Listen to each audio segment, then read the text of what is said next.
Yo, halo teman-teman semua, bertemu lagi dengan saya di channel Wolf Warrior. Oke guys, jadi video kali ini kita akan balik lagi ya untuk ngebahas episode 14 dari serial Ultraman Z. Oke, nah tanpa basa-basi lagi, kita akan langsung saja masuk ke dalam pembahasannya. Oke, jadi untuk episode 14 kali ini ya dibuka dengan scene pertarungan sebelumnya antara si Grigio Raiden dengan si Kingjo Storage Custom yang dengan sedikit usaha akhirnya bisa mengalahkan si Grigio Raidennya ya.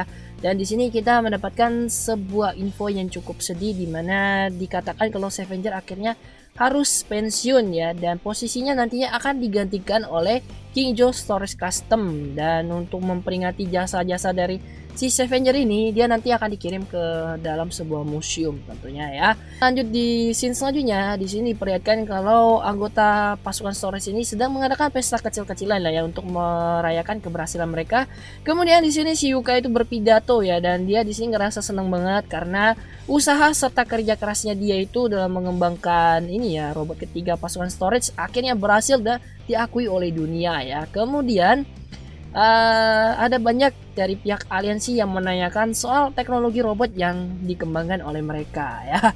Oke, jadi ketika mereka ini lagi asik-asiknya ngobrolin soal pesta yang akan diadakan ini, si Bakosan ini tiba-tiba muncul guys ya dengan membawa seekor ikan tuna yang ukurannya itu cukup besar ya. Kemudian guys ya, lanjut setelah opening di sini itu diperlihatkan Kapten Hebikura ini kalau menurut saya dia itu tulus banget ya dan sangat perhatian terhadap anggota pasukan Storage lainnya, karena di sini diperlihatkan si Kapten Hebikura ini mempersilahkan ya anggota lainnya itu untuk mencicipi ikan tuna yang dibawa oleh Bakosan tadi ya. Jadi ya kalau kita lihat di sini memang tujuannya si Juggles mungkin sudah berubah ya, nggak kayak dulu lagi, dan dia memang tulus gitu ya mau melindungi bumi yang sekarang ini gitu ya. Apalagi buat dia anggota dari pasukan Storage ini punya kedudukan yang penting ya di dalam hati dia, mungkin begitulah ya. Oke, nanti kita juga akan bahas lagi ya, karena memang di episode kali ini diperlihatkan banyak sekali gitu ya tindakan yang tulus dari si Kapten Hebikura ini kepada para anggotanya. Oke, kita lanjut di scene selanjutnya. Ini ada si Yoko yang lagi menghampiri Haruki yang sedang melamun ya.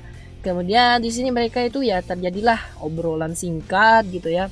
Dan di sini si Yoko itu sempat mengungkapkan ya isi pikirannya dia, di mana dia tuh kayak berpikir apakah dengan memiliki Kingjo Storage Custom ini adalah hal yang baik bagi umat manusia gitu ya. Oke. Nah, kemudian guys ya, di tengah pesta ini tiba-tiba si Kapten Hebikura ini mohon izin untuk pergi ke WC lagi. Di sini sebenarnya si Kapten Hebikura itu sudah menyadari kedatangan dari si Kaburagisinya atau si Alien Cerebro. Jadi dia itu alasannya pergi ke WC supaya dia itu bisa pergi menemui si Alien Cerebro dan menghentikan rencananya ya. Oke. Kemudian lanjut guys ya, di sini si Alien Cerebro atau si Kaburagisinya ini sudah menunggu di luar markas pasukan Storage, dan kemudian dia mensummon si Bolton di dekat markas dari pasukan Storage. Nah, di sini guys ya, akhirnya si Kaburagisinya ini balik ya setelah dia itu absen di beberapa episode, dan menurut saya pribadi untuk episode kali ini itu walaupun dia munculnya cuma sebentar ya, tapi tingkah sengkleknya itu cukup menghibur lah ya untuk episode kali ini. Setelah si Bolton ini disummon, dia itu kan membuat sebuah dimensi khusus gitu ya. Jadi itu dimensinya akan mempengaruhi tempat yang diinginkan sama si Bolton. Jadi yang menjadi targetnya ini adalah bagian dari markas pasukan Storage. Nah, di sini itu ada banyak bagian scene komedinya ya. Jadi yang pertama itu ada rombongan Bakosan yang tiba-tiba melayang, kemudian si Yoko ya yang ngajakin Haruki ini buat melawan si Bolton. Di sini malah ketemu banyak rintangan gitu ya. Yang pertama si Yoko ini ketika mau pergi menaiki Kingjo, dia itu malah bolak-balik di tangga gitu ya, alias nggak nyampe-nyampe. Jadi ini kayak semacam time loop gitu. Kemudian si Haruki guys ya, yang lebih lucunya lagi karena di awal tadi kan Haruki mikirnya dia tuh pengen makan makanan yang enak tadi ya, alias sashimi ikan tuna yang tadi di awal dia makan. Jadi setiap kali dia udah mau sampai di tempat yang Wingdam, dia itu bakal balik lagi ke tempat ketika dia lagi makan yang sashimi ikan tuna tadi ya. Ini bener-bener banyak kelucuan di episode kali ini. Oke, balik ke tempatnya si Kaburagisinya ya. Di sini si Juggles atau Kapten Hebikura itu tiba-tiba muncul di belakangnya. Ya, jadi si Kaburagisinya di sini ya, dia itu mikirnya si Juggles datang buat menghentikan rencana dia kan. Tapi di sini si Juggles itu beralasan kalau dia di sini sebenarnya pengen mendukung aksi dari si ini ya, Alien Celebro atau si Kaburagisinya. Tapi sebaiknya si dia itu ngasih saran juga ya ke si Alien Celebro itu, kata si Juggler di sini ya. Sebaiknya kamu tidak menyerang di hari ini gitu ya, karena kita di sini sedang mengadakan pesta. Jadi ya apa namanya, kata-kata di awal itu yang mendukung si Alien Celebro itu sebenarnya ya cuma akal-akalan si Kapten Hebikura itu loh ya. Soalnya di sini guys ya, kalau kita lihat Kapten Hebikura itu bener-bener pengen ya menghalangi rencana dari si Kaburagisinya supaya tidak mengganggu jalannya acara perayaan yang diadakan oleh anggota dari pasukan Storage ya. Dan ini juga salah satu poin plus lagi yang seperti saya bilang tadi, ini adalah wujud kepedulian dari Kapten Hebikura untuk para anggotanya ya. Kemudian guys ya, ketika si Kapten Hebikura ini mau nyerang si Alien Celebro atau si Kaburagisinya, dia ini malah ditransfer ke dalam WC ya. Jadi mungkin ini juga salah satu kemampuan dari si Bolton kan. Jadi kalau misalnya tempat manapun yang kalian pikirin, kalian bakal ditransfer ke tempat yang kalian pikirin itu guys ya. Jadi ini merupakan salah satu kemampuan unik yang dimiliki oleh Bolton ya. Oke, kita akan lanjut lagi di dalam markas dari pasukan Storage ya. Di sini si Yoko itu masih tetap bolak-balik di tempat yang sama guys ya. Kemudian di sini Yuka itu berhasil menganalisa lah kemampuan dari si Bolton ya, dan memberitahu ke Yoko cara untuk mengatasi kemampuan dari si Bolton ini. Tapi yang menarik di sini adalah ini ya, hasil analisnya yang ditemukan oleh si Yuka. Di sini kalau dari yang Yuka katakan, si Bolton ini ya, kalau kita misal berada di dalam dimensinya ini, asalkan kita punya pikiran yang kuat, itu kita bisa bebas untuk masuk ke waktu atau suatu tempat yang kita inginkan. Oke, kita lanjut guys ya. Jadi setelah mendapatkan petunjuk dari si Yuka ya, Yoko ini akhirnya berhasil keluar dari dimensi yang dibikin oleh si Bolton. Kemudian ini juga disampaikan juga kepada si Haruki ya, dan Haruki ini juga mencoba untuk keluar dari dimensinya si Bolton. Haruki ini justru keluar ke dimensi tempat dimana ketika dia masih kecil, yang saat itu dia sedang bermain bola baseball dengan ayahnya ya. Nah mungkin di sini guys ya, ketika si Haruki ini mau melangkah keluar, Haruki ini mungkin berpikir ya, dalam pikirannya itu dia berharap supaya dia itu bisa bertemu dengan ayahnya ya. Jadi dia itu bisa bertanya ya, menemukanlah jawaban dari permasalahan yang sedang dihadapi dia sekarang gitu kan. Nah di sini guys, ketika si Haruki ini ketemu lagi sama ayahnya, itu ya kelihatan sedikit canggung lah ya, karena ayahnya kan juga nggak kenal sama dia yang sekarang kan. Oke, nah di sini terjadilah percakapan yang cukup mengharukan ya antara si Haruki ini dengan ayahnya. Jadi menurut saya bagian ini benar-benar bikin saya merasa terharu gitu ya.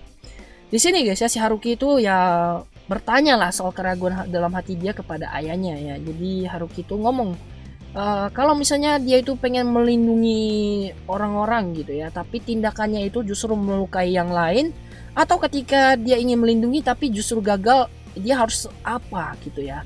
Nah ayahnya ini juga ngejawab lah. Kemudian ayahnya si Haruki ngejawab kan, kita itu sebagai manusia nggak bisa melindungi semua orang gitu ya. Dan yang penting adalah tetap percaya pada keadilan, terus melindungi orang-orang yang ada di sekitar kita gitu ya. Dengan begitu kita bisa menjalankan tugas kita dengan baik gitu ya. Kemudian si ayahnya Haruki itu juga ngomong lagi kan, kalau misalnya tindakan yang dia lakukan itu akhirnya melukai orang lain, atau ada orang yang tidak bisa dia selamatkan, maka dia akan terus mengingat orang-orang tersebut. Jadi setelah mendengar jawaban dari ayahnya si Haruki, Haruki di sini akhirnya mendapatkan jawaban untuk masalahnya ya. Dan setelah itu scene kembali ke zaman sekarang ya. Jadi di sini Haruki sudah berhasil keluar dari dimensi Bolton dan dia sudah mendapatkan kembali kepercayaan dirinya. Di sini dia ngomong ke Z kalau dia akan terus maju dan untuk melindungi semua orang. Kemudian setelah mendapatkan kepercayaan dirinya, akhirnya si Haruki ini berubah lagi menjadi Ultraman Z yang Gamma Future ya. Kemudian di sini diperlihatkan kemampuan baru dari si Gamma Future ya. Ini benar-benar kelihatan banget kalau kemampuannya ini mirip dengan seorang pesulap sekaligus penyihir ya. Karena di sini si Haruki-nya ngeluarin kemampuan kartu-kartu gitu ya, banyak banget. Dan setelah itu ya, si Haruki langsung menggunakan lightning generate untuk menghentikan gerakan dari si Bolton. Kemudian si Bolton ini membuat si Ultraman Z itu terjebak di tanah gitu ya. Jadi sisanya cuma kepala. Jadi kalau kalian pernah nonton movie yang Ultraman 3 Final Odyssey, ini merupakan referensi dari salah satu scene di movie tersebut ya, yaitu ketika si Ultraman 3 ngelawan Daram di bawah laut itu, si Ultraman 3 sempat ditenggelamkan cuma sisa kepalanya doang ya. Jadi sekarang giliran si Ultraman Z Gamma Future ya yang ngalamin hal yang sama, dan di sini itu si Ultraman Z dihajar habis-habisan ya, dikerjain banget istilahnya. Kemudian guys ya, untuk mengatasi kemampuan Bolton ini, Ultraman Z itu akhirnya berubah menjadi yang Beta Smash. Jadi yang ketika berubah menjadi Beta Smash ini saya suka banget ya. Ini battle-nya itu bener-bener keren banget. Jarang-jarang ya kita bisa ngeliat si Beta Smash itu ngebarbar banget ya. Jadi untuk yang kali ini itu Beta Smash bener barbar parah ya. Itu antena yang si Bolton sampai dicabut, kemudian semua serangannya si Bolton itu cuma ditangkis biasa aja gitu, dimaju aja. Ini bener-bener kayak si ini ya, Ultraman Titus kemarin ya. Kemudian guys ya, ada salah satu scene yang menurut saya itu keren banget pengambilan gambarnya, yaitu ketika si Beta Smash itu kayak ngeluarin jurus cambuk itu dia kan ngambilnya dari jauh ya, dan di sini itu kelihatan wah keren banget kalau menurut saya ya pas scene ini ya. Kemudian setelah melemparkan si Bolton ini keluar angkasa, si Z akhirnya berubah menjadi ya Alpha Edge. Kemudian dengan menggunakan M78 Tatsumaki Senkozan ini akhirnya bisa membunuh si Bolton ya. Tapi dengan hancurnya si Bolton ini juga malah muncul sebuah distorsi ya di akhir serialnya. Nah, untuk bagian penutup di sini ada hal lucu lagi ketika si Yuka ini berharap semoga dia itu bisa mendapatkan bagian tubuh dari si Bolton ya, tapi yang muncul malah si Kapten Hebikura. Oke guys, itu dulu ya untuk pembahasannya. Jadi untuk episode 14 ini dibawakan dengan ringan ya oleh sang penulis, dan di sini kita mendapatkan banyak scene komedi ya. Setelah di episode sebelumnya itu kan dapatnya yang konflik yang cukup berat, yaitu konflik hati untuk si Haruki. Dan di sini guys ya, secara tidak langsung si Bolton ini justru membantu Haruki untuk menemukan jawaban dari masalahnya ya. Nah, kemudian di sini yang menurut saya paling disorot adalah ini ya, tindakan dari Kapten Hebikura yang tulus dan memperhatikan setiap anggota dari pasukan Storage ya. Ya semoga ini bukan akal-akalan dari si Kapten Hebikura atau si Juggles ya, tapi murni ya, dia itu benar-benar baik kepada para anggota pasukan Storage. Dan ya ini semoga juga menjadi akhir yang baik lah bagi si Juggles ya, karena selama ini kan dia selalu ini jadi pengembara gitu kan, udah nggak ada tempat balik. Jadi kalau sekarang dia punya pasukan Storage, seenggaknya dia jadi punya tempat untuk kembali gitu ya. Kita berharap yang terbaik aja lah ya untuk seriesnya, karena masih ada sisa 11 episode lagi sampai seriesnya ini benar-benar tamat ya.